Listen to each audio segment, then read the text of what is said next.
বৈশাখে সকাল বেলায় বাসন্তী রঙের শাড়ি পরে সারা রাত রাস্তায় আলপনা এঁকে রমনা লেকের পাশে গিয়ে যুবতী আর যুবকরা বাসন্তী রঙের শাড়ি পরে সূর্য উদয়ের পানে করজোড়ে সেদিকে তাকিয়ে বলে, এসো হে নববৈশাখ স্বাগতম হে।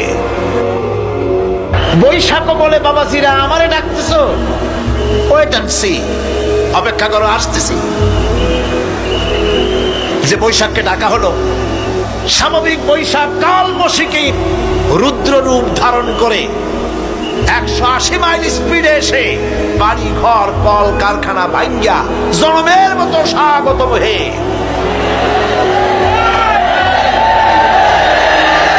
এরপর রাজনৈতিক নেতৃবৃন্দ এবং বুদ্ধিজীবী, ছাত্রছাত্রী, শিক্ষক, এক শ্রেণীর শিক্ষক বৃন্দ মঙ্গল প্রদীপ জ্বালিয়ে দিনের সূচনা করেন। কুকুরের মুখোশ, গাধার মুখোশ, কুমিরের মুখোশ পরে মিছিল করেন। ঢোল আরো কি হাবিজাবি বাজাইয়া ফুর্তির চোটে সিটই পড়বে না খাড়া হয়ে থাকবে দিশা করতে পারে না। ঠিক কিনা কন? আমি জিজ্ঞেস করি, পয়লা বৈশাখের উদযাপন, নববর্ষ উদযাপনের সাথে মুখোশ পরার সম্পর্ক কি?